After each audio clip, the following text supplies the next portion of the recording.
What's going on, everybody? What's good, everybody? It's your boy Rogue Hero here, coming to you guys live, fresh with that quarantine lifestyle, no haircut life. Who all looks rough? Post in the comment section down below. So, in today's video, I'm going to be talking about why heroes still slap 90% of the meta. That's right, why heroes still slap 90% of the meta, despite Eldritch, despite that deck, that abuse deck out of Go-Go's, whose name I don't really know how to pronounce. It's like start with like Aziz Zenimators or whatever. Despite freaking, what's that deck called? The Fire deck. I can't think of a name. That just won't die. Despite the Fire deck, that just won't die. And despite Dinosaurs, even though I really think that deck is kind of an annoying matchup, Heroes. Heroes still slaps 90% of this meta.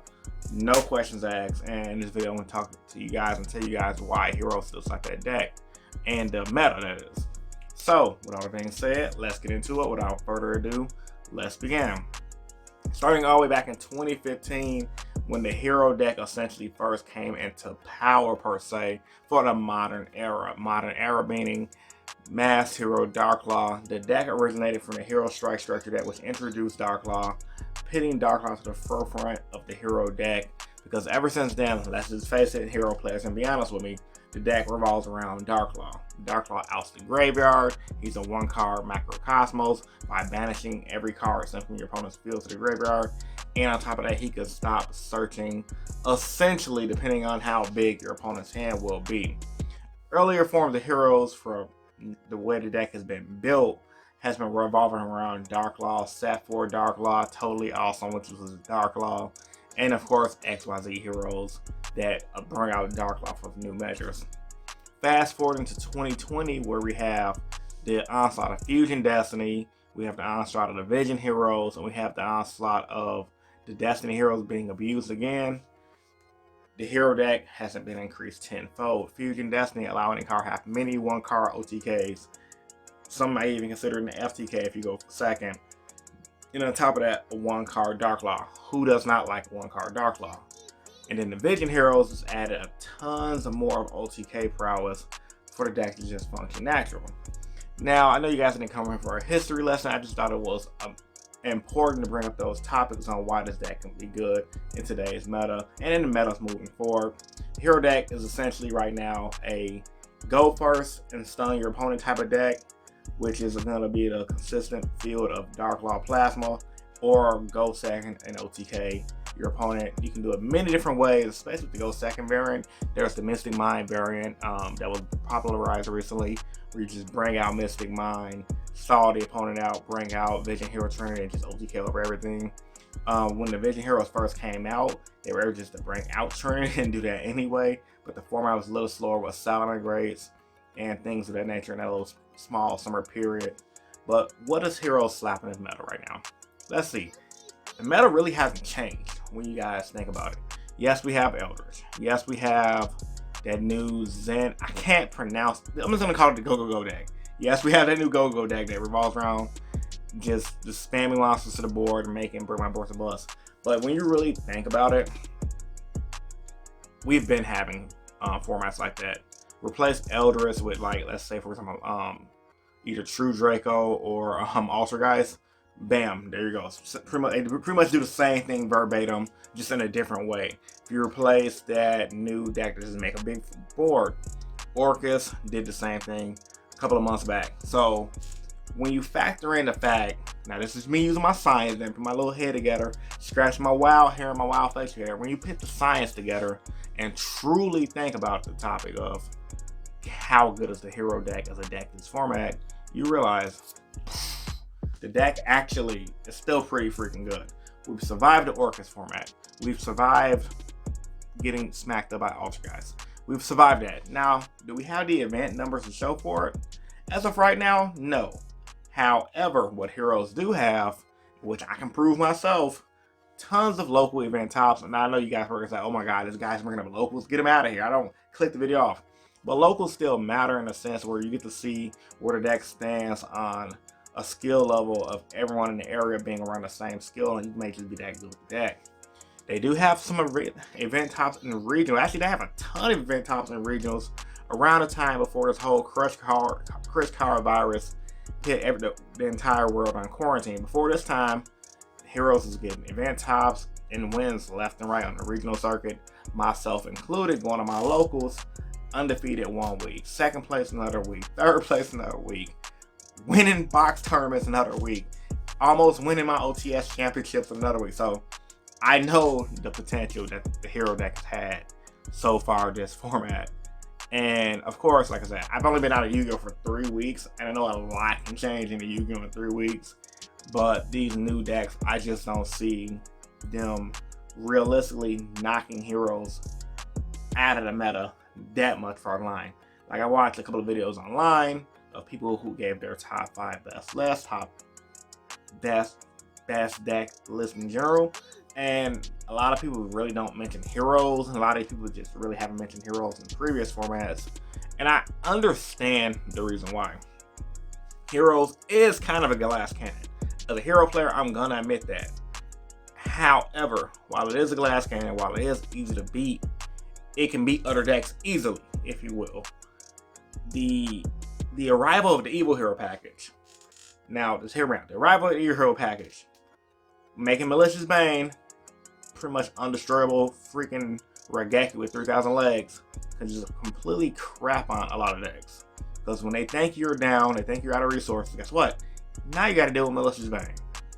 Now you gotta deal with a random acid. Like, Heroes have so many different play styles. The deck can play out in any meta. It's really flexible and really versatile. The only thing people have to argue about is a timed Ash Blossom, a timed Nibiru, and a Dark Rose No More. I'm crapping the decks on that deck because, like I said earlier in the video, best thing you can make, Dark Law Plasma negating all monster effects on your opponent's board, and Dark Law shutting off a graveyard. And then vice versa. If you go first, you're going to have a huge advantage over Heroes. I forgot to mention that earlier in the video as well, because Heroes can't really break boards. But just like all these other decks have the tools to beat Heroes, Heroes have the tools to beat these other decks as well. Let's say, for example, that new Go monster deck. I can't pronounce the word, don't ask me. That deck that pretty much sets up 2 to 3 negates. Guess what? Dark Rule No More.